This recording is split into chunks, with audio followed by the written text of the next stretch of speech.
Lisa, are you available right now? I have something I need to tell you. Oh, Mac? I'm on the train at the moment, so if it's just you texting me, I can reply. What's going on? It's pretty rare for you to contact me at this time of day. I had to leave work early. Something urgent came up and I didn't have a choice. What happened? Are you okay? It's, Hannah. She left the house. Wait, what? Hannah just left? While I was at work, I received a message that made me panic. I ended up leaving work earlier than planned. When I got home, there were divorce papers sitting on the table. On top of that, she left a note saying that my parents already understood and supported her decision about the divorce. What? Are you serious? Yeah, but obviously that wasn't true. I called my parents right away and they completely denied it. They were shocked and said there's no way they would ever support something like that. So I thought it was time for me to contact you about this. I see. Well, that makes sense. It would have been strange if they were actually okay with it. After that, I tried calling Hannah's phone multiple times, but I couldn't get through. She won't answer at all. Since you're at the same company as her, I thought you might have noticed something about her behavior or know what's going on. Oh, I'm really sorry, Mac. I actually took the afternoon off today, so I wasn't in the office. I see. Could you try messaging her for me then? I could, but I'm not exactly close with Hannah, right? We're in completely different departments and we hardly interact even when I'm at work. To be honest, I'm not sure she'd even respond if I reached out. That's fine. I just need to know anything at all.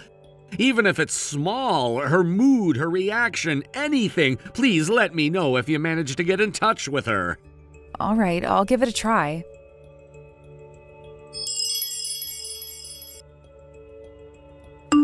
Hannah, hello. Where are you right now?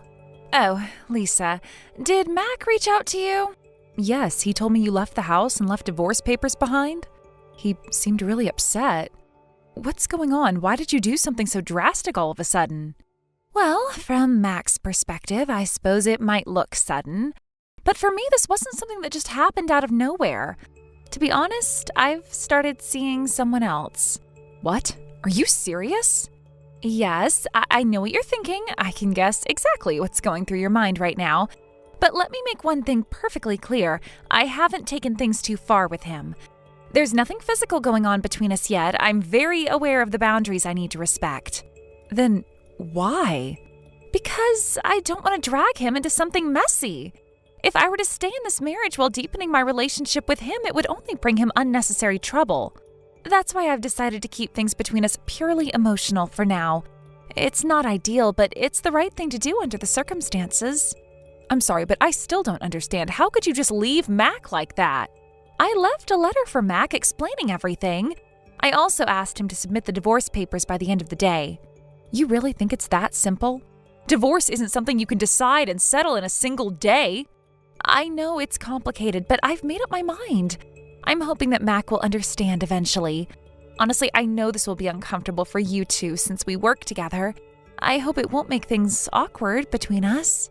If you could continue treating me the same way at work, I'd really appreciate it. Hannah, I think you owe Mac a proper explanation. Don't you think you should sit down and talk to him face to face before making such a life-changing decision? Lisa, I know you're just trying to help, but having a conversation with Mac isn't going to change anything. My decision is final. As far as I'm concerned, when the clock strikes midnight tonight, I'll be single again. And once that happens, I'll be free to truly be with him. Hannah, you can't be serious. Divorce isn't something you can just push through in a single day because you've decided you're done. It's far more complicated than that. Lisa, you're still single. Of course you wouldn't understand the complexities of marriage and what I'm going through.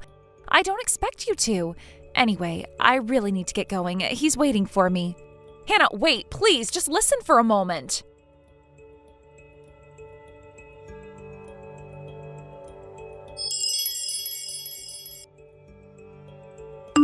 Mac, I talked to one of our coworkers in her department during work hours to see if they'd seen or heard anything. Apparently, she didn't show up to work today.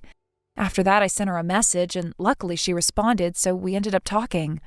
Really? What did she say? What's going on? Well, it's a bit complicated. I'll try to explain it, but honestly, it felt like one of those situations where you just think, oh no, this is bad. What do you mean by that?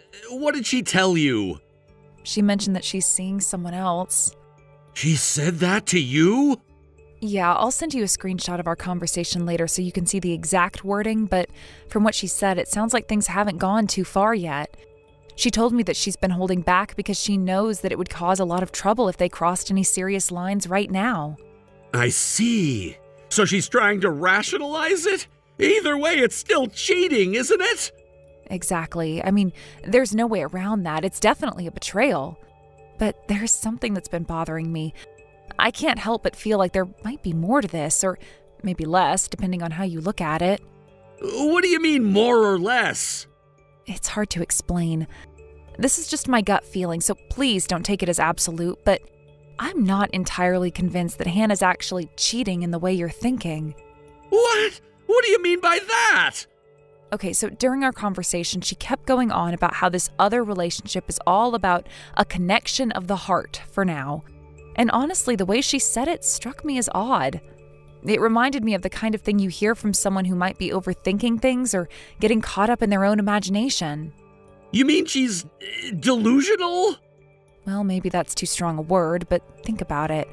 Remember how you once told me that Hannah tends to get carried away with her own assumptions? You said that sometimes she has a hard time distinguishing her own perceptions from reality. Yeah, I remember mentioning that. And don't forget the whole misunderstanding with your parents. She thought they were on board with her decision to leave, but when you talked to them, it turns out they had no idea what she was talking about. That was a pretty big leap on her part, don't you think? You're right. That situation should have been a red flag. Exactly, and then there's the stuff that happened back when you two got engaged. Didn't she cause some kind of misunderstanding with one of your junior colleagues? Oh yeah, that was a mess. She thought they were saying something about her behind her back, but it turned out she'd completely misinterpreted the situation. It caused a lot of unnecessary drama. Right, so this might be another case of her jumping to conclusions or getting swept up in her own ideas. At work, too. What about at work? Go ahead, you can tell me. Well, Hannah has this reputation among some of the staff. People have told me that she seems to think she's more attractive or desirable than she really is. It's caused some awkward situations. A couple of coworkers even came to me for advice because they didn't know how to handle her behavior. I didn't realize it was that bad. I'm sorry she put you in that position. It's okay, really. Don't worry about me. Still, it feels like this might be part of a pattern. After the incident with your junior colleague, she apologized and promised she'd learned her lesson. I decided to let it go because I believed her when she said it wouldn't happen again. But I made it very clear that if something like this happened a second time, there wouldn't be any more chances. Well, that makes sense, and I appreciate you sharing your thoughts. Like I said, this is just my perspective. If it turns out I'm completely wrong, I'm sorry. No, don't apologize. Honestly, you've given me something to think about. I've been so panicked about everything that I wouldn't have even considered this possibility on my own. What you've said is helping me calm down and think more clearly. I'm glad to hear that. By the way, aren't you on a trip with Fred right now? Oh, yeah, Fred had a business trip earlier this week and it just ended today. After he finished work, we met up here. We're planning on spending the weekend sightseeing together. I see. I'm sorry for dragging you into this when you're supposed to be relaxing. I completely forgot you were away when I reached out. Fred doesn't seem annoyed by all this, does he? No, not at all. Don't worry about it. Fred works with us, so he knows how complicated things can get. He's been really understanding about the whole situation. If anything else comes up, don't hesitate to contact me, okay? Thank you. I really appreciate it, and please tell Fred I said hi. I will, and Mac, try to stay calm, okay? I'll do my best. Thanks, Lisa.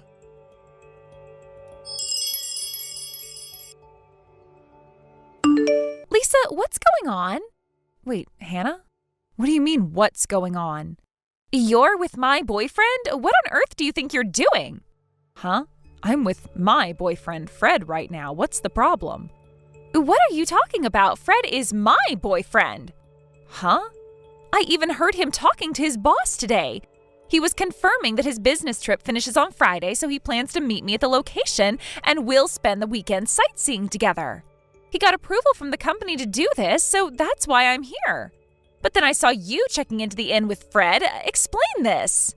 Wait, hold on. Hannah, are you saying that Fred was your target all along? Target? What are you talking about? Fred isn't the kind of person to cheat. He has no intention of being involved with you in any way. What? Are you saying you are the one he's cheating with? Huh? Well, once today is over, I'll be officially divorced, so I'm willing to overlook this for now. But you'd better return my Fred to me quickly. Look, Hannah, Fred and I have been together for almost 4 years now. We started dating shortly after we both joined the company. Huh? I recently introduced Fred to my parents as someone I'm considering marrying, and I've also met his family. Recently? You mean last Sunday? Yes, last Sunday. Come to think of it, Hannah, you came to my house uninvited while I was away for about 30 minutes to pick up my paycheck, right? Well... Fred just told me that when he came to my place and saw how surprised you were, he told you, I've come to ask for permission to date Hannah, and then suddenly you started squirming and sat next to him? Well... Fred still can't make sense of what happened, but he's still confused about it. So was this just another case of one of your misunderstandings? Misunderstandings? But Fred said Hannah, even though I'm not related to him, but I'm like a real partner to him and his family. Wouldn't you think he was referring to me, his real partner, not you? But think about this carefully, okay? If Fred were dating you and wanted to introduce himself to his parents, my parents, who would be your in-laws, would have no reason to meet you at all. Well, I thought he was asking for my permission to divorce my husband so he could be with you, but since he couldn't confront him directly, he might have been trying to smooth things over with my parents first. Maybe he was trying to soften the situation and create a less direct approach. So is this the kind of wild imagination you've come up with? Honestly, it doesn't make any sense at all. Then what about this trip? This trip was planned by Fred so we could travel together. It has nothing to do with you. What? No. This is a disaster. I left the divorce papers for Mac. What do I do now if this leads to a divorce? About that, as soon as I realized the misunderstanding during this conversation, I immediately informed Mac. Right now, he's probably on his way to City Hall with the divorce papers. No way. And Mac left me a message. He said, I can't deal with your misunderstandings anymore. I'm leaving today and will pack my things. I'll transfer half of the assets into your account by tomorrow. I won't ask for alimony, but stay away from me from now on.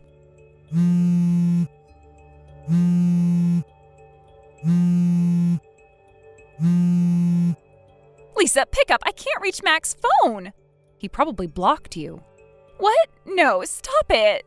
I'm really sorry, but Fred and I both find your advances unwelcome. Please refrain from contacting us from now on. No, you're telling me to stay away after all I've done for you? What have you done for me, Lisa? Tell me, what exactly have you done? I've always been there for you when you were struggling with Mac, when you were unsure about your decisions. I was the one who offered advice. I always listened, didn't I? You came to me for help when you had doubts. How can you just throw all that away? This isn't about what you did for me. It's about what's right and what's happening now. You've crossed a line, Lisa. You've betrayed my trust and gone behind my back. Betrayed your trust? Are you serious? You were the one who was always indecisive. You couldn't even make a decision on whether or not to stay with Mac.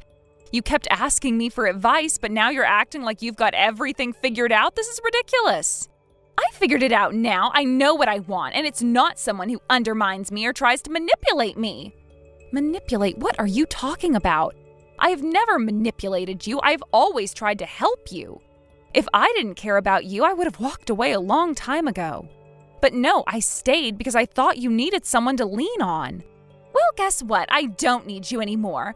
I may still have Fred. I don't need someone who treats me like a backup plan, someone who makes my life harder just because they don't know what they want. You think Fred is the answer to everything? You think he's the one who's going to fix all your problems? Well, that's never going to happen because as you've seen, he is done with you.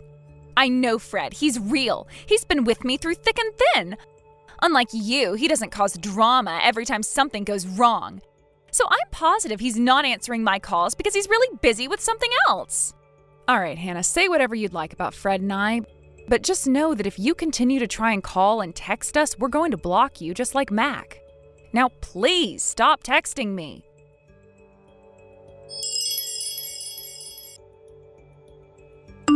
It's truly impressive how much someone could misunderstand everything like this.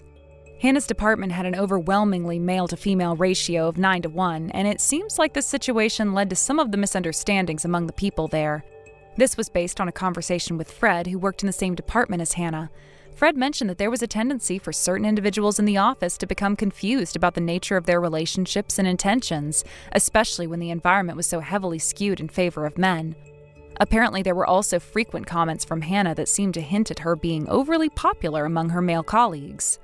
She often said things along the lines of, "It's so tough, I'm just too popular and the guys are constantly chasing after me." Such remarks were clearly attention-seeking, but it seemed to further fuel the misunderstandings that already existed. People around her might have interpreted these comments in various ways, and before she knew it, a bizarre scenario had formed in her mind, a delusion that there was some sort of inevitable competition going on for her affection. She began to believe that the men in her office were secretly fighting over her, competing for her attention behind the scenes. The situation took an even stranger turn when Fred visited my parents' house. This event seemed to perfectly align with the timing of Hannah's delusions about the so-called battle over her. Fred's visit to my family home must have been the moment when her fantasy became a reality in her mind. She imagined that Fred had somehow emerged victorious in this imaginary contest for her affection, and from that point on, she convinced herself that Fred was the winner of the battle for her love. To make matters more complicated, Hannah had been through a divorce by this point. She had left her job and returned to her family's house in the countryside. The divorce was a difficult experience for her, and she sought solace by retreating back to her rural home, far away from the bustling city. However, her troubles didn't end there. 2 years later, she found herself embroiled in yet another spectacular misunderstanding, this time with the influential figures of her hometown. The misunderstanding escalated to the point where it severely impacted her standing in the local community. Hannah became the subject of widespread gossip, and soon the entire village turned against her. Her family, feeling the pressure from the situation, became estranged from her, and they made the decision to cut ties to her. They effectively excommunicated her, and Hannah had no choice but to leave and relocate somewhere else, further removed from her previous life and connections. It seems that the misunderstanding, which had initially started as a trivial delusion, spiraled out of control and had lasting consequences for Hannah's life. What had started as a casual daydream of being pursued by the men in her office transformed into a full-blown fantasy that affected her personal relationships. Eventually, these delusions created such a rapture in her life that she became alienated from the people who were once close to her. It's fascinating how one small misunderstanding can snowball into such a massive and irreversible situation. If she hadn't spun this web of imaginary love and competition, perhaps her life might have turned out differently. But instead, she found herself caught in a self-made trap with no clear way out. Fred, who was also involved in this strange turn of events, must have found it just as bizarre as anyone else. He had no intentions of being part of any such competition. His visit to my family home was purely innocent, yet it had become a catalyst for Hannah's distorted interpretation of reality. As much as it seems that the situation was beyond his control, Fred couldn't escape the fallout from Hannah's increasingly erratic behavior. His involvement in the story made it even more complicated than it already was. Looking back at the whole situation, it seems like a series of unfortunate coincidences. The office dynamics, the comments about being too popular, Fred's visit to the family home, and Hannah's personal turmoil all collided to create a chaotic sequence of events. One misunderstanding led to another, and before long, it seemed like everyone involved was caught up in a web of confusion and speculation. Hannah's final fall from grace came when she was effectively ostracized by her hometown community. It was a harsh reality for someone who had once been a part of the close-knit village, but the weight of the misunderstandings and the rumors that followed her actions were too much to bear. Her attempt to rebuild her life in a small town turned into a complete disaster, and she ended up moving away in search of a fresh start. In the end, it's a story of how things can easily go awry when people misinterpret actions or words, especially when they're already predisposed to creating fantasies in their minds. Hannah, like so many others before her, found herself trapped by her own illusions, and those around her suffered because of it. Fred, for his part, might never have understood the full extent of the role he played in this bizarre turn of events, but it was clear that his simple visit to my family home had inadvertently become the spark that ignited Hannah's delusions. As for Hannah now, who knows where she is or what she's doing. Her life seems to have taken a sharp detour, and it's unlikely that she'll ever return to the life she once had. The combination of misunderstandings, misplaced beliefs, and emotional struggles left her isolated and alone, a cautionary tale for anyone who finds themselves caught up in their own delusions. Thank you for watching and listening. We hope you enjoyed the video. Don't forget to like this video and subscribe. Also, feel free to leave a comment about what you thought of the story. We look forward to seeing you at the next story. Thank you for watching. Please subscribe and hit the like button. See you next time.